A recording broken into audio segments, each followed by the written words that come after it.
Does the leader of this small band of men actually know where to find Noah's Ark? Has the most famous ship in the history of the world been discovered at last? Did an American jet fighter plane photograph a man-made object high up on Mount Ararat in 1959? Have explorers actually recovered artifacts from the Ark, including a body wrapped in resin? Are there eyewitnesses, photographs, and artifacts that can be relied upon? Have explorers, scientists, even villagers truly encountered Noah's Ark? The amazing reports when we return. What new findings have modern technology, from satellite photography to the laboratory, provided the serious investigator? Do we know how Noah built his great boat? And who are the people who say they have actually seen the Ark of Noah? Noah's Ark is probably the best known and most thoroughly debated religious artifact in the world. Ark researchers and scholars have raised any number of serious and controversial questions about the entire episode. Could thousands of animals actually have been taken aboard an immense boat in order to survive a devastating flood? How can one boat, even an immense one, have sheltered all the species of animals known to us in the world today? How could 8 people have cared for and fed all those animals at sea during that entire year? Why do we get some reports that people have claimed to have seen the Ark on Mount Ararat, yet dozens of well-financed expeditions have gone up there looking for it and have come back empty-handed? It's either up there or it's not. Existence of the Ark has long been a subject of great controversy, and scholars have generally found it easy to wave off the ancient accounts with little more than a shrug. But the first modern discovery of evidence that the great boat might actually exist created such excitement that a virtual parade of explorers made their way to Mount Ararat. Ed Davis befriended a young man while stationed in Turkey during World War II. In return, the young man agreed to show him Noah's Ark. At that particular time, you couldn't see the Ark. When you got where you could see it, he would come back and get me. I thought, well, that... But a couple of months later, he come back. He said, we can see it, let's go. We were all tied together, about 20 feet apart with a big rope. I was never as cold, as wet, as hungry, as sleepy in my life as I was when I got up there. They was trying to show me the Ark. When I was standing, it looked like a big piece of blue rock. And then we moved back, and then we could see in the end of it. It was awesome. You knew somebody was watching you. There was something going on. I don't know how to explain that feeling, but you knew someone or something. Well, it was just a mighty power someplace present. In the mid-1950s, the mountain finally gave up its first physical clues of the 20th century. It was to be the beginning of a series of modern-day efforts to pinpoint the secret whereabouts of Noah's Ark. A French demolition engineer named Fernand Navarra became interested in the Ark while serving in the military. Navarra began the first of a series of expeditions to Mount Ararat in 1952. Kurdish guides had abandoned me at the lower level of the mountain, and so I tried my best to proceed on my own. I was not able to find the Ark exposed, but I did see a massive dark shape frozen under the glacier ice. I knew then I would have to return to discover what it could be. He returned in July of '55, accompanied by his young son, Raphael. What we see here is actual footage filmed by Fernand Navarra and his son during their expedition. 1955 was a warm year with the great glacial meltback. I know if I had a chance to reach the Ark, it would be now. It was Raphael who first spotted something. Navarra carefully lowered himself deep into a crevice at the 13,500-foot level. The wood was easy to see, but was frozen into the ice.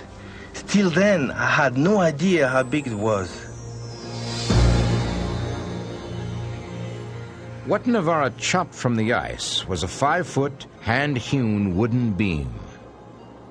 I had dreamed of this. Raphael and I were excited like it was Christmas time.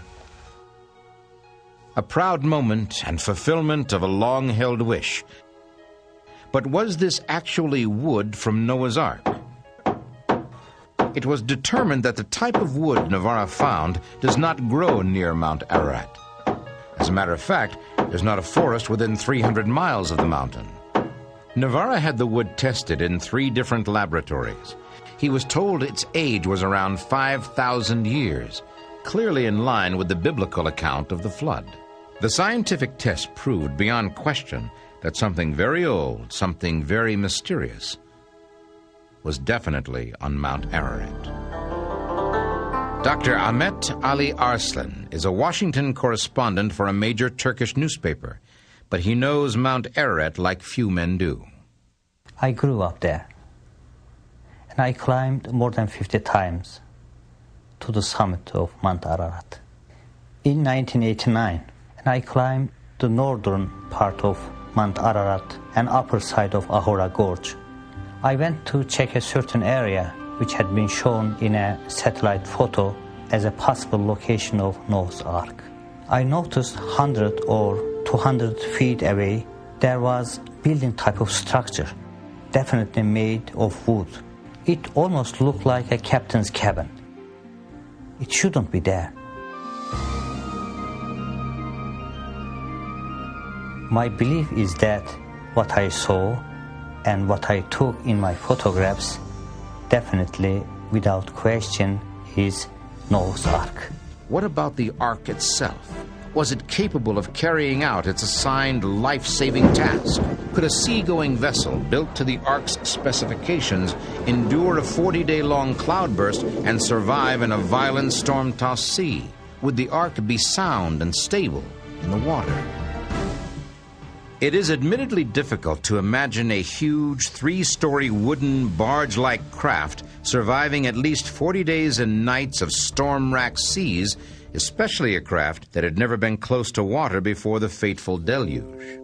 When it comes to the design and construction of the biblical ark, there are several important reasons it could not have existed. First, the technology needed simply did not exist. Second, any modern vessel today would have certainly foundered in far less weather conditions than the biblical deluge. It is highly unlikely Noah's wooden ark would have survived more than a few hours under such conditions.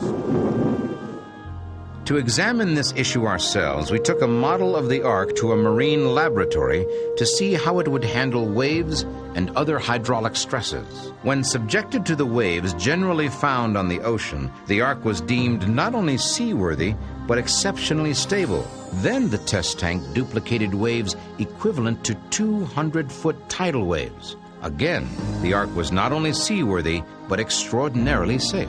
The balance between the buoyant force and the gravitational force and the wave force and so on would be such that the Ark would right itself if it were tilted anywhere up to 90 degrees, anywhere from 0 to 90 degrees, in other words. The righting effect would be such that it would just come right back up again. It'd be practically impossible to capsize. The Ark, it seems, had some remarkably seaworthy characteristics. It was remarkable for another reason as well. No larger ship was built for over 4,000 years. It was 450 feet long, 75 feet wide, and 45 feet high. Its roof could hold 20 volleyball courts. It had 1,500,000 cubic feet of space inside, which is the equivalent of 170 railroad boxcars. The Ark should be thought of in this perspective. Think of a 4-story apartment building almost a block long, and you've got it. But aside from the measurements given in the Bible, how do we know what the Ark really looked like? In 1902, George Agopian, an 8-year-old Armenian boy, became the youngest Ark eyewitness on record. This was a summer of particularly warm weather, leaving the Ark both visible and easily accessible to the young boy and his uncle. It was huge to see, larger even than any building I had ever seen. My uncle was going to lift me on top, but we had to pile up rocks in order to reach it. Young George was boosted up and was able to reach the roof of the vessel. Members of my family had told us stories about coming to the Ark, and now here I was, actually standing on it. Nearby, I could see a hole had been cut in the roof, so I went to it and looked inside. It was just too dark in there to see anything at all. There were pieces broken off here and there, but it was still very solid to walk on. Along the side of the raised section in the middle, there were openings like windows, but there was nothing I could see. Years after the event, Agopian described what he had seen to archaeological illustrator Alfred Lee. Up here, George Agopian, after a 4-year drought, went up with his uncle and saw the Ark completely exposed. He also noticed along the side here the wood grain, beautifully fitted joints with wooden dowels. He could see the color of the grain. It was not a stone formation. It was definitely a man-made wooden construction. All these pieces of beams and wooden planking brought down from Mount Ararat over the centuries present us with yet another question. Given its great age and being subject to the whims of nature, what condition would the Ark be in today?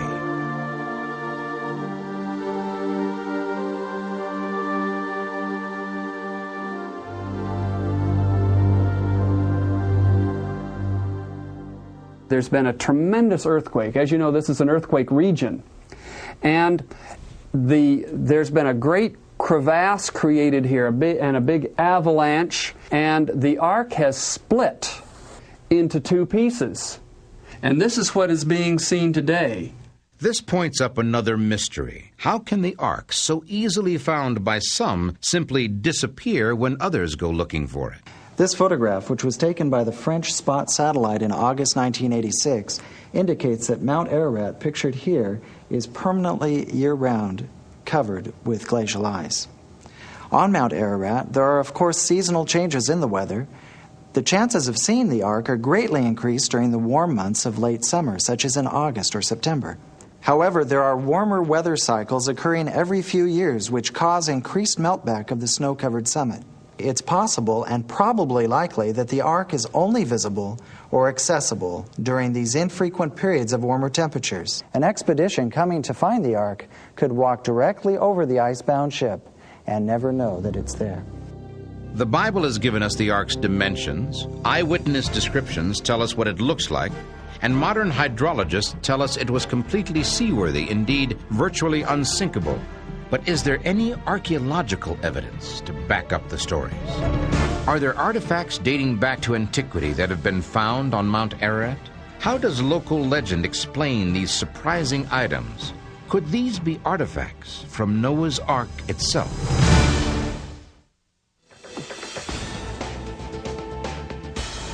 The search for Noah's Ark for at least the past half-century has centered on this volcanic peak, which borders on Iran and the former Soviet Empire.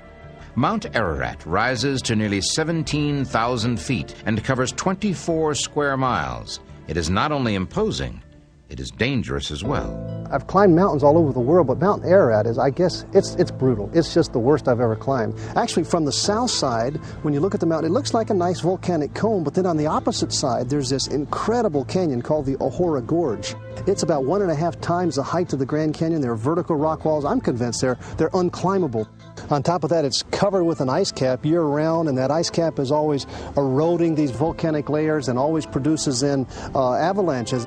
Every afternoon there's a storm up on the mountain, and the winds sometimes are over 100 miles an hour. But neither the ominous legends nor the lethal hazards of the climb have ever deterred the thousands of determined seekers of the Ark.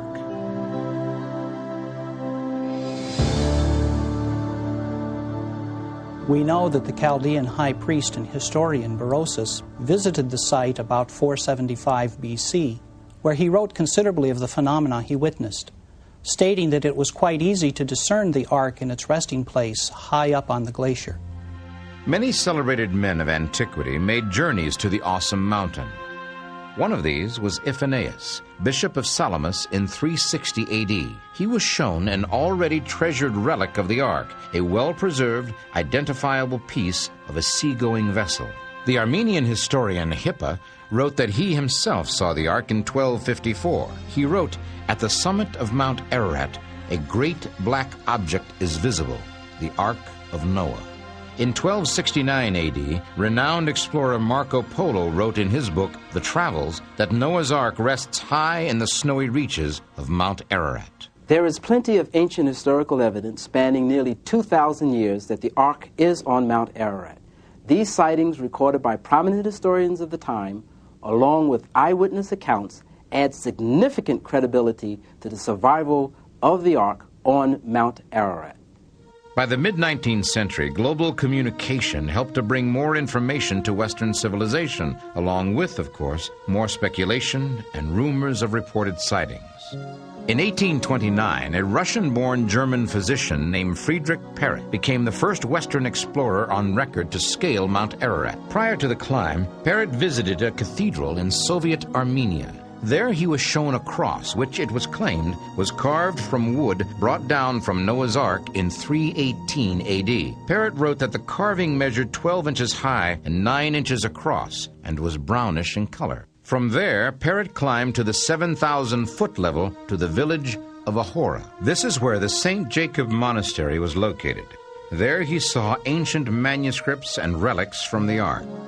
Perret continued on to the summit of Mount Ararat, but he had no success in locating the Ark.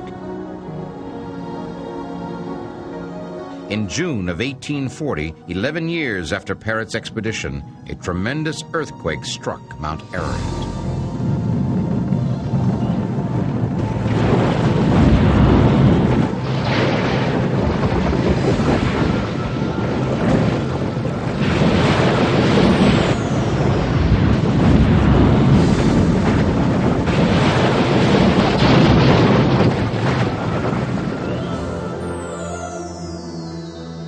The monastery and most of the 2,000 homes and villages in the area were destroyed. Survivors were few. The monastery and the relics it held literally disappeared under tons of ice and rock from the shattered mountain. What remained was a huge gash in the mountain, deeper than the Grand Canyon, now known as the Ahora Gorge. Throughout the 1800s, explorers and adventurers mounted expeditions to seek out the Ark. Truman von Ottisch and an Englishman, Major Robert Pruitt, climbed to the Ararat summit in 1845. Colonel Kodskill of the Russian Army conquered the peak in 1850. There are those critics who have difficulty believing the accounts of past explorers, principally, it seems, because the stories are old. And in all fairness, we should ask, is there any reason to believe the record of their explorations? I have studied virtually every known historical sighting of the Ark on Mount Ararat. In the last 150 years, some of them have gone into considerable detail. I've compared about 32 of these sightings, and I found that there's a tremendous consistency. We can choose to believe that all of these reports are based upon lies, or we can choose to believe that the Ark, or some large wooden barge, is on Mount Ararat. But whether Noah's Ark is actually on Mount Ararat is only one of the points of controversy. With the completion of the great boat, God instructed Noah to bring onto the Ark 2 of all living creatures, male and female. But wouldn't the gathering of the animals have been a virtually impossible task? We think that instinctively they sensed from what was going on around about them that this impending disaster was about to happen. And as a result, they were led or even driven to seek a place of safety. Hence, the animals came to the Ark. The enormous size of Noah's Ark notwithstanding, many serious questions arise that clearly challenge the credibility of the entire Ark story.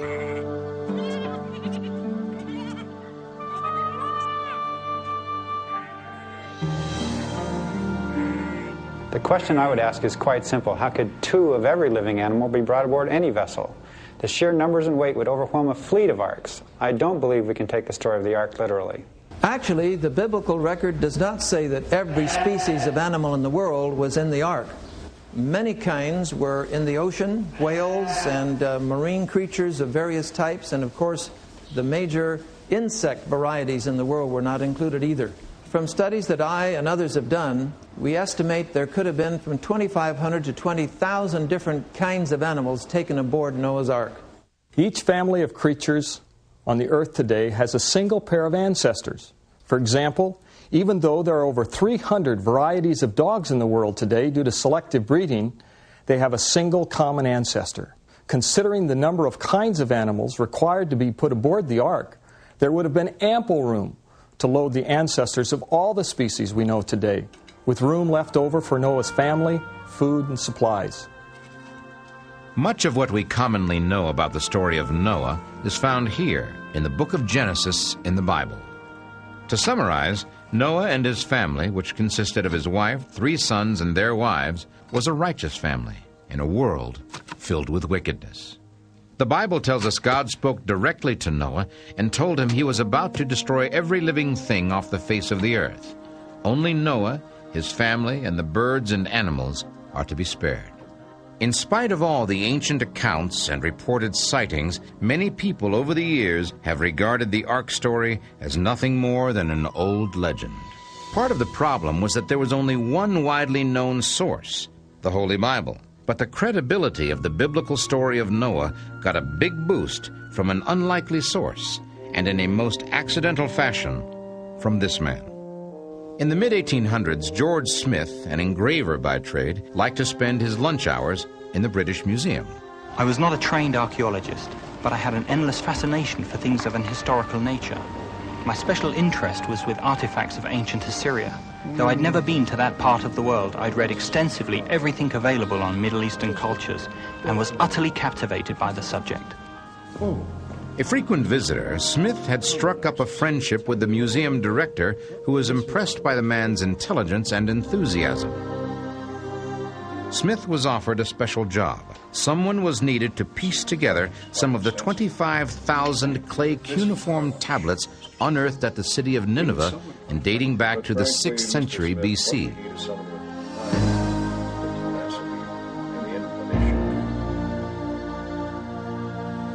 The next 10 years of my life were spent putting together these ancient clay tablets, but it was more than a complicated jigsaw puzzle. The inscriptions I translated from those tablets had a profound effect on the world of archaeology. In 1872, after a decade of work, Smith came upon an account of a ship surviving a great flood and its coming to rest on a mountain. The story told on these tablets, known as the Gilgamesh epic, paralleled exactly the story of Noah in the Bible, suggesting the biblical account is far more than a fictional legend. Smith's startling findings stirred great scientific curiosity and rekindled enormous public interest about the Ark and its possible discovery. But technology does appear to be bringing us closer to a definitive declaration, someday in the near future. Rather than ask, was there a Noah's Ark? The world may be able to say with the other eyewitnesses, I have seen it.